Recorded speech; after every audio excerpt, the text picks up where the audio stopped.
Business की बात इस प्रोग्राम में मैं राजेंद्र पंडित आप सभी का हार्दिक स्वागत करता हूं।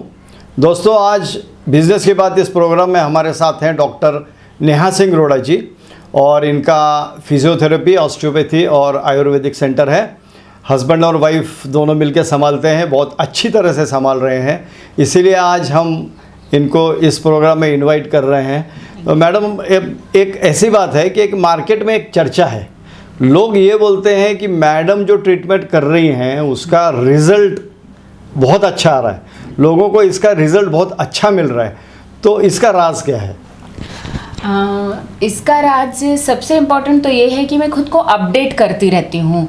जैसे कि आजकल देखा गया डिजिटल ज़माना है, सबको पता है कि जैसे कंप्यूटर का सॉफ्टवेयर अपडेट करते रहना पड़ता है। सेम तरीके से मेडिकल फील्ड एक ऐसा फील्ड है जिसमें आप कितना भी नॉलेज लो कभी फिनिश नहीं होता है। तो मैं रेगुलरली नई नई चीज़ें सीखती रहती हूँ और अपने क्लिनिक में इम्प्लीमेंट करती रहती हूँ और खुद अपने हाथों से पेशेंट को ट्रीटमेंट देती हूँ। और सबसे इम्पॉर्टेंट जो योगदान है पेशेंट का अच्छा रिज़ल्ट आने में, वो है जो मैंने यूके से ऑस्टियोपैथी ट्रीटमेंट का जो सीखा है। मैंने जब मैं यूके गई थी, वहाँ से मैंने COMT कोर्स किया है।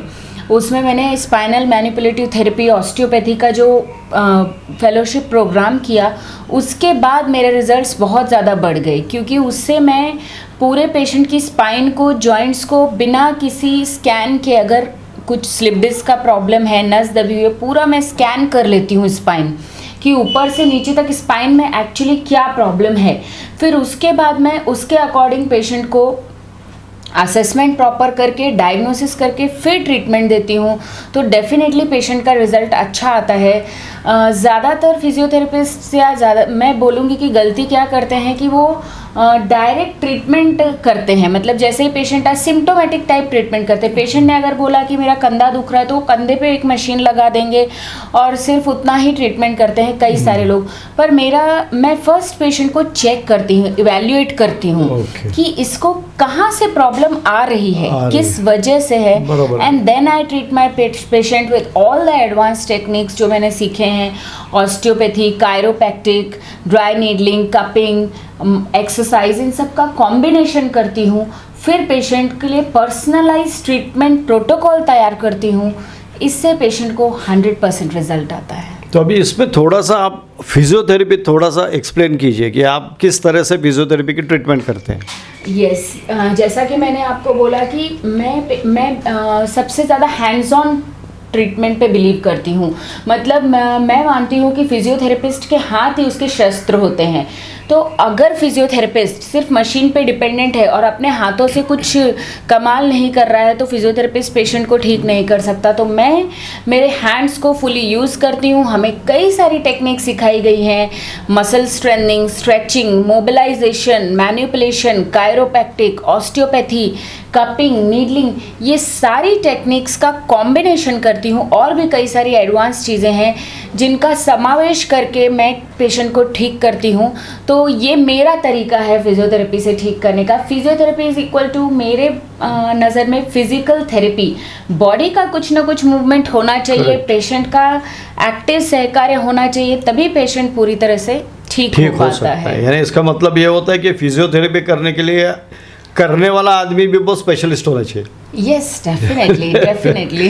करेक्ट। और इसका ऑस्टियोपैथी के बारे में बताइए ना मैडम थोड़ा। जी, ऑस्टियोपैथी अभी भी काफ़ी सारे लोगों को नहीं मालूम है, क्योंकि मैंने ये सोलापुर में लाई। You can say I started in Solapur. इसके पहले ऑस्टियोपैथी शब्द से बहुत सारे लोग अवगत नहीं थे। कायरोप्रैक्टिक काफ़ी लोगों को मालूम है। तो जो भी यहाँ सुन रहे हैं, जैसे काफ़ी सारे लोग हमारे सिटी के, महाराष्ट्र के जाते हैं गोवा। आपने सुना होगा हड्डी सेट कराने, ऐसे बोलते हैं कि नस सरक दब गई तो उसको सेट कराने जा रहे, बोन सेटर के पास जा रहे। तो ये जो था ये एक ट्रेडिशनल था, मतलब उनको बाप दादाओं की दी हुई दात है कि उनके अंदर एक कला है। पर मैंने वो चीज़ साइंटिफिकली सीखी है। और कायरोप्रैक्टिक और ऑस्टियोपैथी में सबसे बड़ा डिफरेंस ये है कि कायरोप्रैक्टिक में मैनिपुलेशन, मतलब हड्डियों को मोड़ना तोड़ना, उस पर ज़्यादा फोकस करते हैं किया जाता है। लेकिन हमारे जो ऑस्टियोपैथी है उसमें कॉम्बिनेशन रहता है। मतलब हम पहले मसल्स को स्ट्रॉन्ग करते हैं, सॉफ्ट करते हैं टाइट मसल्स को, उसके बाद हम लेवल वाइज करेक्शन करते हैं। मतलब अगर किसी का पहला नंबर मन का सरका हुआ है या पहले नंबर मनके की गादी सरकी है, तो मैं स्पेसिफिक पहले नंबर मनके पे काम करूंगी। Correct. और कायरोप्रैक्टिक क्या करेगा, एज अ होल बैक पे काम करेगा। यस। तो ये एक ऑस्टियोपैथी और कायरोप्रैक्टिक में बहुत बड़ा डिफरेंस है कि हम स्पेसिफिक लेवल वाइज किस जगह पे वो प्रॉब्लम है उस पे वर्क करते हैं, तो वो प्रॉब्लम फास्ट और अच्छी तरह कवर होती है। और इसमें रिहैबिलिटेशन करते हैं, मतलब एक्सरसाइज बाद में देते हैं ताकि जो सेटिंग मैंने की वो मेंटेन रहे।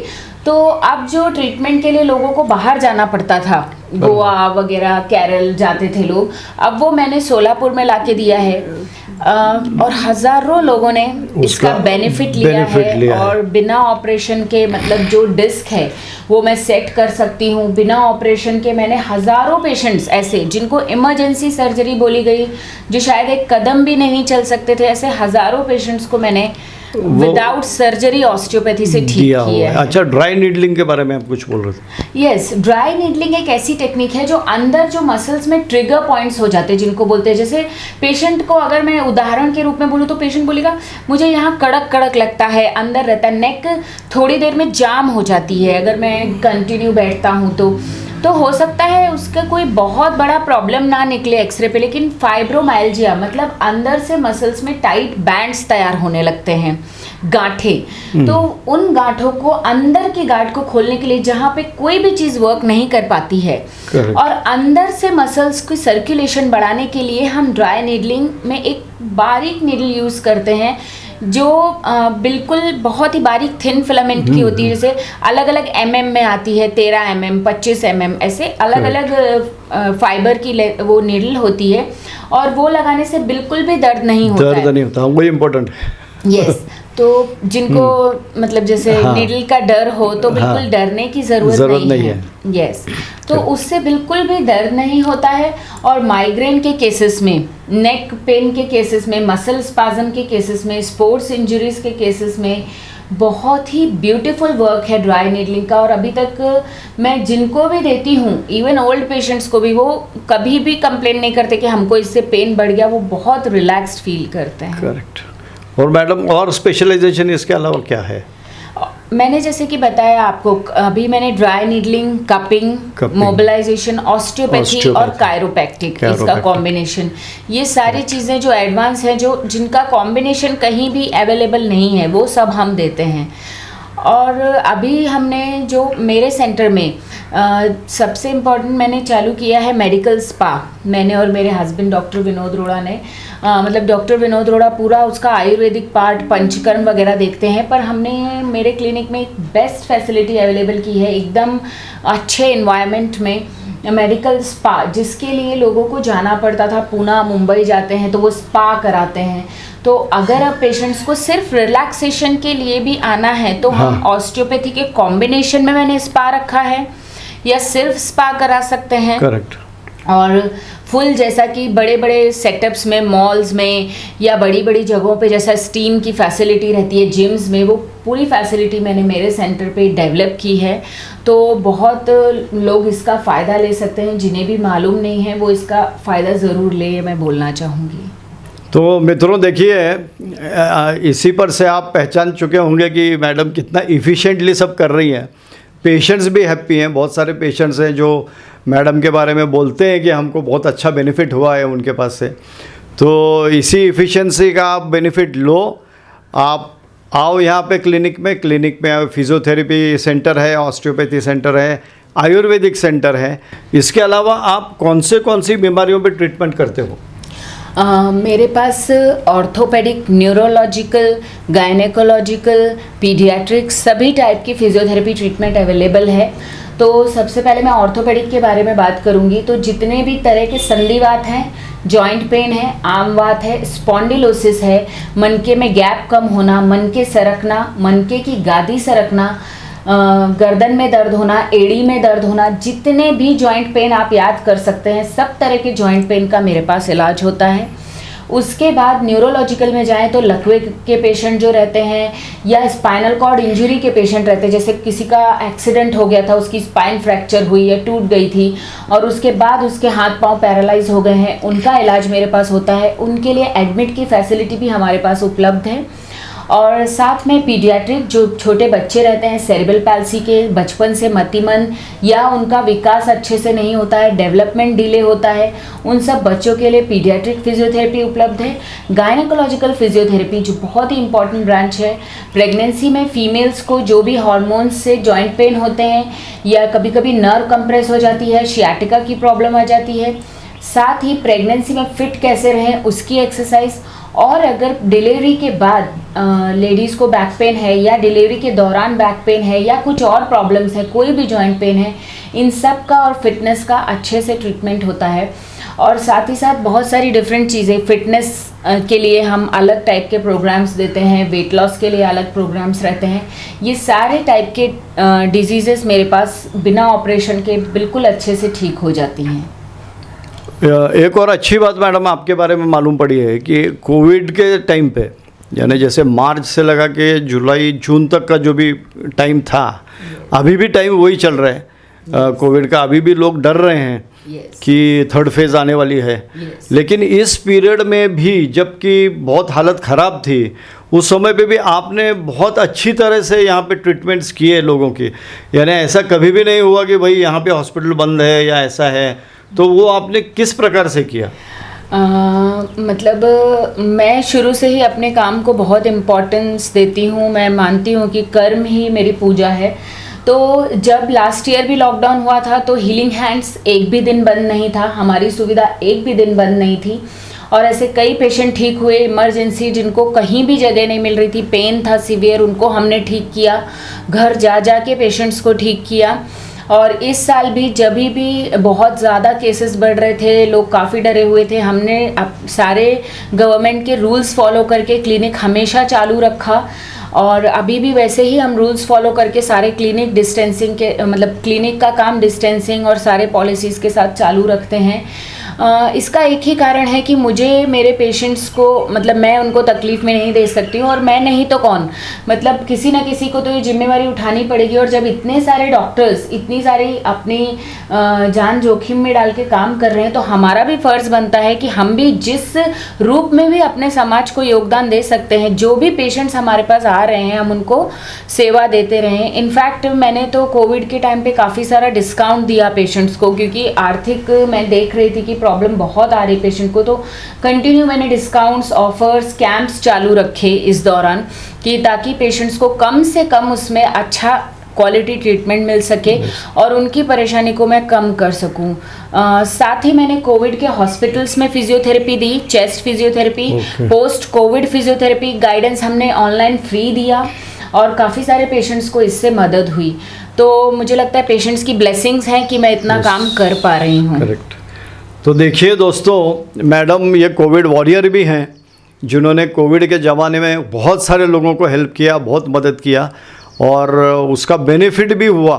यानी जिन लोगों को कोविड हुआ था उसके बाद में भी जो थेरेपीज़ मैडम ने दी हैं, उसका भी लोगों को बहुत बेनिफिट हुआ है। तो मैं आपसे ये दरख्वास्त करूँगा कि मित्रों, आप लोगों को जिसको भी फिजियोथेरेपी है, ऑस्टियोपैथी है, या फिर आयुर्वेदिक का कुछ भी ट्रीटमेंट लेना है, तो आप ज़रूर मैडम जी के पास जाइए, उनके पास ट्रीटमेंट लीजिए और 100% उसका आप बेनिफिट लीजिए।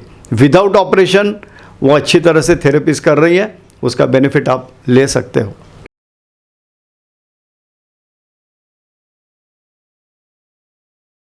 मित्रों, आज हमारे साथ डॉक्टर्स डे पर हमने आज डॉक्टर विनोद रोड़ा जी को इनवाइट किया हुआ है अपने चैनल पर। और डॉक्टर जी ने कोविड के ज़माने में बहुत पेशेंट्स को हेल्प की है। इन्होंने बहुत अच्छी तरह से कोविड में भी लोगों को जो आयुर्वेदिक ट्रीटमेंट दी, इस बारे में आज हम उनसे कुछ बात करने वाले हैं। तो डॉक्टर जी, कोविड के ज़माने में जो आयुर्वेद में आपने जो पेशेंट्स को हेल्प किया, वो किस तरह से आपने हेल्प किया? नमस्ते, मेरा नाम डॉक्टर विनोद रोड़ा है। मैं आयुर्वेदाचार्य हूँ। सोलापुर में पिछले 14 सालों से प्रैक्टिस कर रहा हूँ। सोलापुर में मैं एलोपैथी और आयुर्वेद प्रैक्टिस दोनों प्रैक्टिस करता हूँ। जिस पेशेंट को एलोपैथी से ट्रीट कर सकते हैं, जो एलोपैथी से ठीक हो सकता है, उस पेशेंट को मैं एलोपैथिक ट्रीटमेंट देता हूँ। जो पेशेंट आयुर्वेद से ठीक हो सकता है, उसको मैं आयुर्वेदिक ट्रीटमेंट देता हूँ। मेरे आयुर्वेद सेंटर में शमन और शोधन दोनों चिकित्सा उपलब्ध हैं। मतलब मेडिसिन्स के साथ मेरे पास पंचकर्म भी है, तो उससे मैं पेशेंट्स को ठीक कर सकता हूँ। आपका जो क्वेश्चन था कि कोविड के पेशेंट्स को हमने कैसे ठीक किया है, तो मैं ये बोलना चाहता हूँ कि मैंने अकेले ने नहीं, तो बहुत सारे आयुर्वेदाचार्य ने ये दिखा दिया कि आयुर्वेद अभी पीछे नहीं रह सकता। और कोविड के पेशेंट्स को बहुत सारे हमारे आयुर्वेदाचार्य मित्रों ने, मेरे मित्रों ने और मैंने कोविड के पेशेंट्स को कैसे ठीक करना है और उसको ठीक करने में कैसे मदद कर सकते हैं, ये भी किया है। मतलब कभी कभी ऐसा भी हमने देखा कि एलोपैथिक ट्रीटमेंट चालू है पेशेंट को, तो उसके साथ आयुर्वेद की जोड़ देकर पेशेंट जल्दी ठीक कर सकें। ये हमारे मित्रों ने, आयुर्वेदाचार्यों ने करके दिखाया कोविड के पीरियड में। अब जब से कोविड आया है, तब आयुर्वेद के सच में अच्छे दिन आ गए। हम ऐसा एक चीज़ ऐसे बोल सकते हैं। कोविड के पेशेंट को हमने मदद कैसे की है, तो उसमें दो पार्ट है। एक पार्ट, सबसे इम्पोर्टेंट जो पार्ट है, वो प्री कोविड, मतलब कोविड ना हो इसलिए प्रिकॉशंस जो लेनी चाहिए, वो आयुर्वेद के पास सबसे बेस्ट है। तो इसके लिए लोगों का रुख आयुर्वेद की तरफ बहुत ज़्यादा बढ़ गया है। तो हम आहार और विहार में पेशेंट्स के बोलते हैं कि बदल कीजिए आप, तो उससे आपकी इम्यूनिटी स्ट्रांग होगी, मतलब रोग प्रतिकार शक्ति बढ़ेगी। तो रोग प्रतिकार शक्ति बढ़ेगी तो ऑटोमेटिकली आपको कोविड जैसे रोग, दूसरे भी वायरल फीवर, बैक्टीरियल फीवर या फिर दूसरे भी कोई रोग जल्दी होंगे नहीं। जैसे म्यूकोरमाइकोसिस फंगल इन्फेक्शन है, तो ये फंगल इन्फेक्शंस भी आपको नहीं होंगे। तो हम उसके लिए डाइट प्लान बताते हैं, आहार और व्यायाम करने के लिए बोलते हैं, ब्रीदिंग एक्सरसाइज करने के लिए बोलते हैं, सनलाइट लेने के लिए बोलते हैं। ये सब विहार का प्रकार है। तो हम आहार विहार में पेशेंट को अपने चेंज लाने के लिए बोलते हैं। तो इस प्रकार पेशेंट कोविड को सकम नहीं होता, कोविड उसको हो ही नहीं सकता। या फिर अगर हुआ भी, समझो पेशेंट के कांटेक्ट में आने के बाद उसको कोविड हुआ या फिर दूसरा कोई वायरल फीवर हुआ भी, तो वो माइल्ड किस्म का होता है, उसको ज़्यादा तकलीफ नहीं होती, जल्दी रिकवर कर जाता है। आपने देखा होगा कि ज़्यादातर पेशेंट्स कोविड के 80 to 90% असिम्टोमेटिक रहते हैं। तो ये असिम्टोमेटिक रहने का मेन कारण जो है वो पेशेंट की इम्यूनिटी है। तो हम इम्यूनिटी बढ़ाने पर काम करते हैं। आयुर्वेद सिर्फ चिकित्सा शास्त्र नहीं है, तो ये जीने की पद्धत है आयुर्वेद। तो जीने की पद्धत आयुर्वेद सिखाता है। तो ये फर्स्ट पार्ट हो गया। उसके बाद सेकंड पार्ट, मतलब अगर कोविड हो ही गया, तो कोविड होने के बाद या फिर कोई भी वायरल फीवर, कोविड सिर्फ हम कोविड नहीं पकड़ेंगे, तो वायरल फीवर हो गया, बैक्टीरियल फीवर हो गया, तो उससे जल्दी ठीक होने के लिए आयुर्वेदिक चिकित्सा लेनी बहुत ज़रूरी है। उसमें चिकित्सा में लंघन चिकित्सा है, बहुत अच्छा कंसेप्ट है आयुर्वेद का। उसके बाद द्रव्य चिकित्सा, मतलब मेडिसिन दे के पेशेंट को ठीक करना, या फिर ज़रूरत पड़े तो पंचकर्म भी यूज़ में लाके ठीक किया जा सकता है पेशेंट को। अच्छा, इस पंचकर्म के बारे में बताइए ना थोड़ा सा। हाँ, पंचकर्म चिकित्सा मतलब उसको पंचकर्म इसलिए नाम दिया गया कि मेन 5 चिकित्सा है उसमें। तो इसको छोड़ के ये 5 चिकित्सा जो है वो मैं बताता हूँ आपको। वमन, विरेचन, बस्ती, रक्तमोक्षण और नस्य, ये 5 चिकित्सा है, उसको हम पंचकर्म बोलते हैं। इसको छोड़ के और भी चिकित्सा प्रकार है, जैसे जानु बस्ती हो गया, मन्य बस्ती हो गया, या फिर शिरोधारा हो गया, या फिर और भी कोई चिकित्सा पद्धति है जो पंचकर्म में इंक्लूडेड है। स्नेहन, स्वेदन, इनको भी हम पंचकर्म के पूर्व कर्म बोलते हैं, या फिर पंचकर्म का एक हिस्सा ये, इससे भी बहुत सारे पेशेंट ठीक होते हैं। तो ये पंचकर्म अगर मेडिसिन के साथ अच्छी तरह से दिया जाए पेशेंट को, तो बहुत सारे पेशेंट्स ठीक हो सकते हैं। डॉक्टर साहब, वो आप डायबिटीज़ पेशेंट्स, उनका भी आप ट्रीटमेंट अच्छी तरह से करते हो, और ऐसा मैंने सुना है कि वो शुगर लेवल भी उनकी कम करवा सकते हो आप। हाँ, मुझे बोलने में बहुत अच्छा लग रहा है और आनंद हो रहा है कि हज़ारों सोलापुर के पेशेंट्स मैंने डायबिटीज़ के पेशेंट, उनकी गोलियां मैंने या तो कम की हैं, बहुत सारी गोलियां कम की, या फिर बहुत सारे पेशेंट्स जिनकी गोलियां पहले से ही कम चल रही थी, उनकी गोलियां बंद करने में मैं मदद कर सकता हूं। और बहुत सारे पेशेंट्स की मैंने इंसुलिन तक कम की है, बंद की है। तो ये तो हो गया डायबिटीज़ का पार्ट। वैसे ही मैंने आहार विहार में बदल करके और मेडिसिन दे के बीपी और थायराइड के भी पेशेंट्स को बहुत सारे ठीक किया है।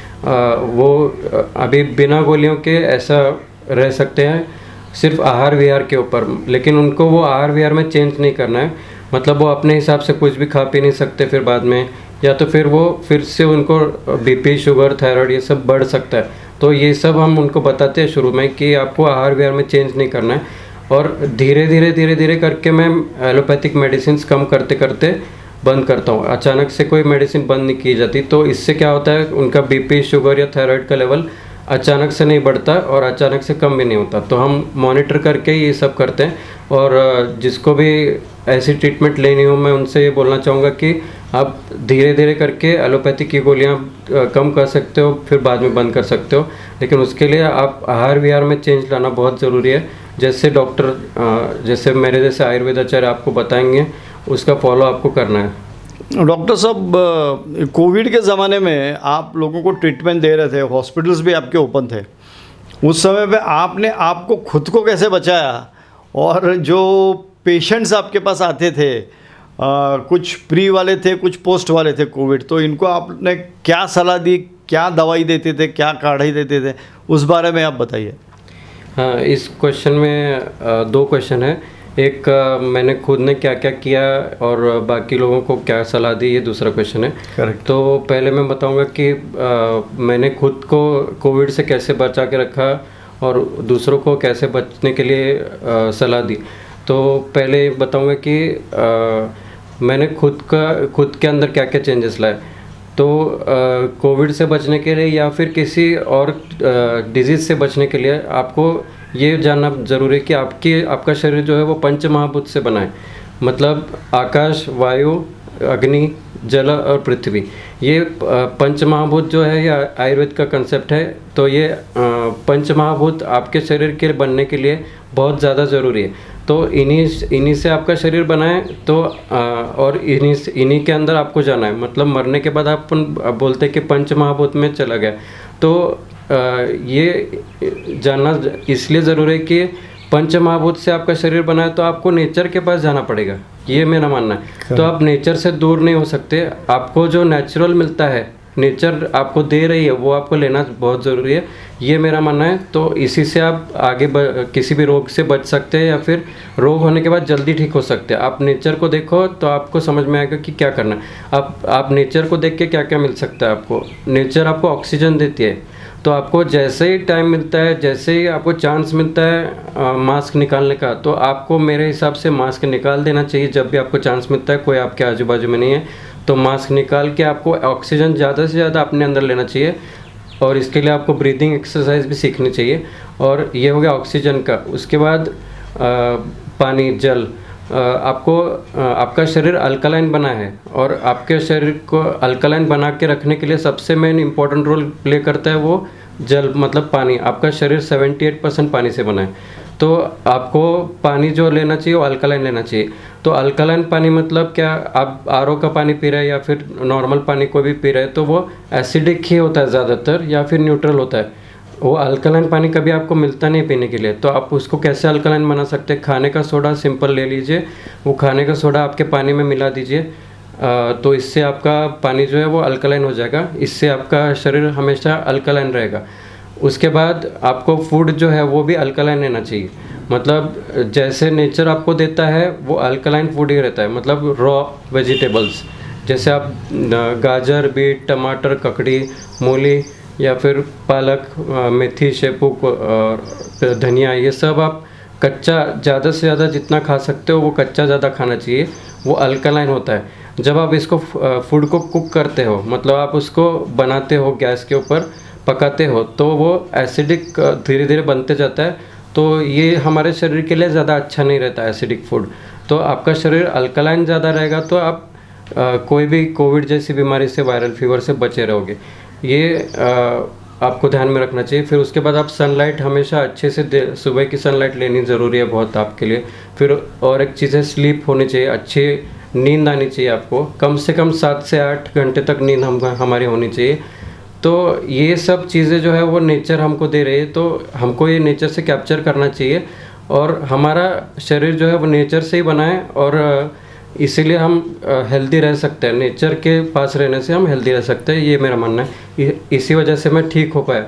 फिर उसके बाद कुछ चीज़ें मैं ऐसे भी किया करता हूँ कि आयुर्वेदिक मेडिसिन लेता हूँ बीच बीच में, तो उससे कोविड ना हो। मतलब जैसे कि आपने देखा होगा कि बहुत लोग आयुष काढ़ा पीते हैं, तो मैंने भी अपना खुद आयुष काढ़ा ऐसा बनाया है, कुछ अलग टाइप का बनाया है। तो उसमें मैंने बहुत सारे आयुर्वेदिक द्रव्य डाले हैं। तो ये स्पेशल आयुष काढ़ा मैंने बना के बहुत सारे पेशेंट्स की हेल्प भी की है। बहुत सारे पेशेंट्स को शुरू मैंने फ्री में भी दिया, मैंने खुद ने भी पिया है। तो ऐसे करके मैंने अपनी खुद की इम्यूनिटी स्ट्रांग हमेशा रखी और फैमिली की और फ्रेंड्स की भी, जो भी मेरे से सलाह लेते थे उनको मैंने ठीक रहने के लिए, कोविड ना हो इसके लिए मैंने सलाह दी। मैंने अभी तक हज़ारों पेशेंट्स ऐसे हैं जिनको फ्री में ऑनलाइन और ऑफलाइन, मतलब मेरे सामने बिठाकर पेशेंट्स जब मेरे पास आते हैं, ऐसे बहुत सारे पेशेंट्स को मैंने हेल्प किए हैं आहार विहार में कैसे बदल करना चाहिए ये सब बता के। तो वो ज़्यादातर पेशेंट ऐसे हैं जिनको कोविड हुआ नहीं आज तक, या फिर होने के बाद माइल्ड सिम्टम्स उनको हुए। तो दोस्तों देखिए, आयुर्वेद हमारे लिए कितना इम्पोर्टेंट है ये सर की बातों से समझ में आता है। और इन्होंने जो काढ़ा बनाया हुआ है वो काढ़ा भी जो काढ़ा बनाया हुआ है उसका भी हमको यूज़ करना चाहिए। इसीलिए मैं आपसे रिक्वेस्ट करता हूं कि आप लोग डॉक्टर जी के पास जाइए, जिससे वो आपको कुछ अच्छी सलाह देंगे कोविड के बारे में, या फिर कुछ भी जो भी आयुर्वेद के लिए ट्रीटमेंट्स हैं उसका आप उनके पास जाके बेनिफिट ले सकते हो। तो आप लोग ज़रूर हीलिंग हैंड्स फिजियोथेरेपी, ऑस्टियोपैथी और आयुर्वेदिक सेंटर में जाइए और वहाँ जाके सब तरह के बेनिफिट्स आप लेने की कोशिश करिए। डॉक्टर जी, और एक अभी भी मार्केट में ये है कि भाई थर्ड फेज़ आएगी या फिर कोविड आने वाला है और बच्चों को भी उसका इफ़ेक्ट होने वाला है, तो इस बारे में कुछ सलाह आप दीजिए। हाँ, डेफिनेटली ऐसा बोल रहे हैं कि थर्ड वेव आ सकती है। तो ये थर्ड वेव अगर आएगी, और बोल रहे हैं कि न्यूज़ में ऐसे चर्चा चल रहा है कि थर्ड वेव में बच्चों पर ज़्यादा इफेक्ट पड़ेगा। तो इसके लिए मैं ये सलाह देना चाहता हूँ कि आप मुझसे बच्चों के पेरेंट्स जो है वो कभी भी मुझसे आके मिल सकते हैं, ऑनलाइन भी मिल सकते हैं या ऑफलाइन आप खुद पेरेंट्स आके मुझे मिल सकते हैं। और बच्चों का आहार विहार जो चेंज करना चाहिए, उनको कोविड ना हो या फिर कोविड होने के बाद उनको सिम्टम्स माइल्ड हो, इस तरह के लिए आपको क्या करना चाहिए, तो आप मेरे से वो सलाह ले सकते हैं। मेरे पास बहुत सारे पेरेंट्स अभी भी आ चुके हैं, इंक्वायरीज चलती रहती है कि हमारे बच्चों को बचाने के लिए कोविड से क्या क्या करना चाहिए। ऐसे मैंने बहुत सारे पेरेंट्स को अभी तक सलाह दे चुका हूँ। मेरे खुद के अपने बच्चे 2 बच्चे हैं मुझे, पिछले साल से अभी तक वो हेल्दी हैं। उनको मैं खुद का बनाया हुआ काढ़ा पिलाता हूँ और उनको फ्रूट्स और वेजिटेबल्स, रॉ वेजिटेबल्स ज़्यादा हम खिलाते हैं। और कभी कभार उनकी मनपसंद चीज़ें हम उनको खिलाते हैं, जैसे कि पिज़्ज़ा, बर्गर वगैरह, वो बहुत कम हमने कर दिया है। तो ऐसे हम हेल्दी उनको बना के रखा है हमने। तो आप अपने बच्चों को ऐसे हेल्दी बना के रख सकते हैं। हेल्दी मतलब उनका इम्यून सिस्टम आप स्ट्रॉन्ग बना सकते हैं, तो उनको कोविड होगा नहीं, या फिर हुआ तो माइल्ड होगा। तो मित्रों, देखा आपने आयुर्वेद कितना इम्पोर्टेंट है। डॉक्टर जी ने हमें उस बारे में कितनी अच्छी मालूमात दी है, और बच्चों को भी ये कोविड न हो, आगे चल के कोई तकलीफ़ ना हो, इसलिए भी हम उनको मिल सकते हैं, उनसे मिल के सलाह ले सकते हैं, ट्रीटमेंट ले सकते हैं कि जिससे आगे ये कुछ ना हो। और कोविड के ज़माने में भी उन्होंने बहुत लोगों को मदद की है, बहुत लोगों को उन्होंने दवाइयाँ दी हैं, फ्री में दी हैं, डिस्काउंट्स दिए हुए हैं। तो मैं ये ज़रूरी समझता हूँ कि आप हीलिंग हैंड्स फिजियोथेरेपी, ऑस्टियोपैथी और आयुर्वेदिक सेंटर में आओ, यहाँ पर आके ट्रीटमेंट लो। डॉक्टर नेहा सिंह अरोड़ा जी, डॉक्टर विनोद अरोड़ा जी से मिलो, उनसे सलाह लो और आगे की ट्रीटमेंट लो। 100% डेफिनेटली आपको यहाँ पे ट्रीटमेंट का फ़ायदा होगा। धन्यवाद।